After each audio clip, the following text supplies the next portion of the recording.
Every night, my dad was in charge of putting me to bed. He would help me brush my teeth and then would tuck me into my nice, warm bed. Then he would tell me a story. Every night, it was the same story. The story of Bosco and Billy. I had lots of books in my room, as my mother would read to me throughout the day, but Dad would never read any of those books. He would always tell me the same story. I always assumed that either the story had come from a book, but my father had told it so many times that he didn't need to read from the book anymore, or that it was a story he was told as a child. I always enjoyed the story of Bosco and Billy. I always found that it would help me go to sleep. Usually, I would be almost asleep by the end of the story.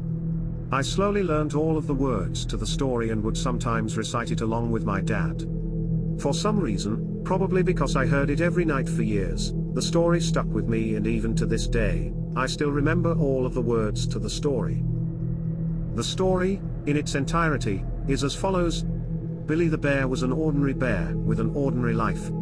But he had a small friend named Bosco, who got him into strife. Most of the time Bosco would behave, but sometimes he acted out. Billy tried to keep him in line, but sometimes he would break out.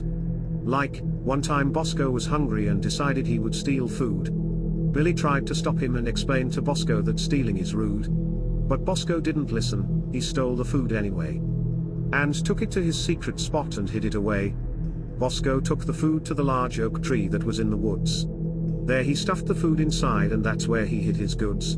Billy never found the stolen food. It's still hidden there to this day. Bosco wishes that it is never found. He hopes, and he prays. Billy is kind and Bosco is a little bit silly. And that is the story of Bosco and Billy. Now, the story seems innocent enough. And I always thought it was a cute little story about two bears, but after recent events, I now know it is a lot more sinister than it first appears. My dad passed away a few years ago, and it took a toll on all of us, my mum especially. She began a little bit reclusive after my father passed, and so I didn't see her as often, because she shut herself off from others. I spent a long time trying to create a relationship with my mother again, and slowly, over the course of a couple of years, I did manage to reconnect with her. Things weren't as they once were, but she did invite me over once a week for a cup of coffee. During these hour-long visits, we would sit in the kitchen and talk about times gone by. About my childhood, about my time at school, and about all of the good times we had together.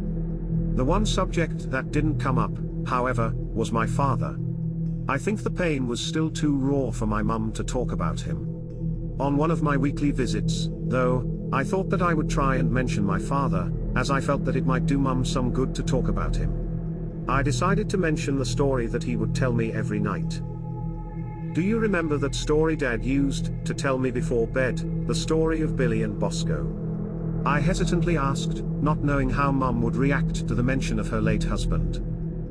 Mum looked up from her cup of coffee that she was drinking. She looked confused. Maybe because it was the first time he had been mentioned for a number of years, or maybe because she didn't know what I was talking about.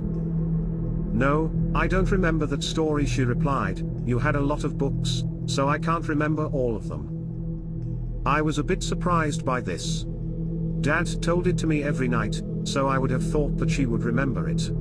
I then went on to explain that it wasn't a book, it was a story that would recite, without reading it off of a page, because he knew it so well. I thought that your father would read you a different book each night, she said, sounding confused. That's what he always told me anyway. I thought that this was especially strange because he never read me one of my books, and I would have thought that my own mother would have known this. What was this story about?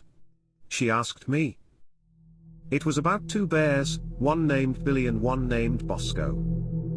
I was about to continue to explain the story when my mum suddenly interrupted me. Did you just say the bear was named Bosco? She asked me, sounding quite serious.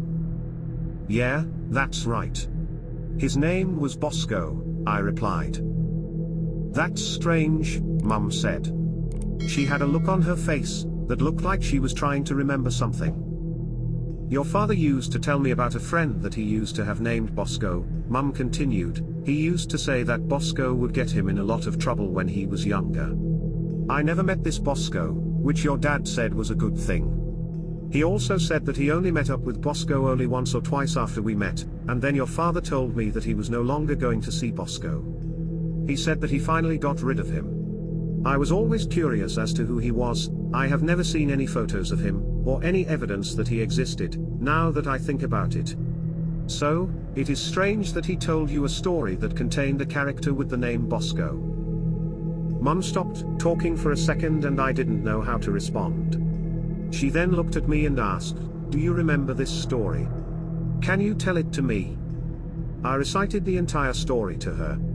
She listened to the whole tale without changing her expression. She took it all in and then she asked, "An oak tree?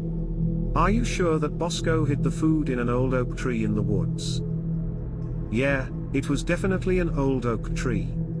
"Why's that?" I asked her, sensing that something wasn't quite right. "It's just that, on mine and your father's first date, he took me to an old oak tree that was inside the Shelton Woods, only a 10-minute drive from here," she responded. "He told me then, that it was lucky for me that Bosco hadn't decided to interrupt their date." She then stopped talking and stared at the wall behind where I was sitting. "I think it is time for you to go now, I'm sorry," she told me, a hint of sadness in her voice. I thought that maybe it was for the best that I did leave.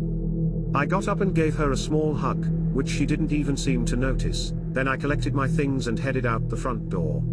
I got into my car and begun to drive home. On the way home, however, the thought of the old oak tree and Bosco began to fill my head. I couldn't escape these thoughts. I didn't know what it all meant, if it meant anything at all. I don't know what compelled me, but I had to visit the Shelton Woods and find this oak tree. I turned my car around and headed in the direction of the woods. 15 minutes later, I found myself standing at the edge of the woods. I took a step forward and entered them. I didn't know exactly where this oak tree was, but I was determined to find it. I explored the woods for around 10 minutes before I saw it.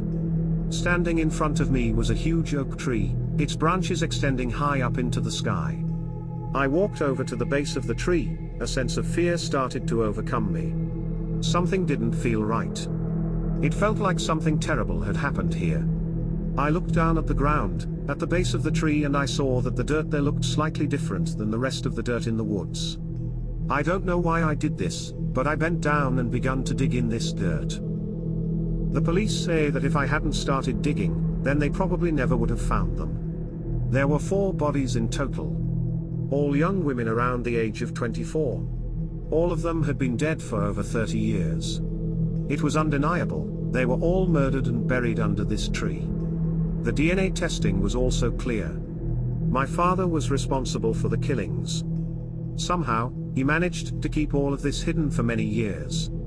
He never told anyone. The only clues that he gave were through my bedtime story, which I think was his way of confessing. The only thing I am not sure of now is, who is Bosco? Maybe my father and Bosco are the same person, or maybe he really did have a friend with that name. I don't think we will ever know. I don't think I want to know. I want to extend a massive thank you to all our listeners for being part of our exciting episode. Your support is what makes this podcast possible, and we are thrilled to have you with us on this journey. If you enjoyed our adventure into the unknown today, please share this podcast with your fellow thrill seekers. Stay tuned for our next episode where we'll dive into another captivating story full of mysteries and spine-tingling chills. Remember to subscribe so you don't miss out on any upcoming stories.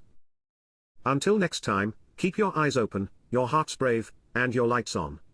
After all, you never know what's lurking in the shadows. This is your host, signing off. Stay safe and keep exploring the unexplored.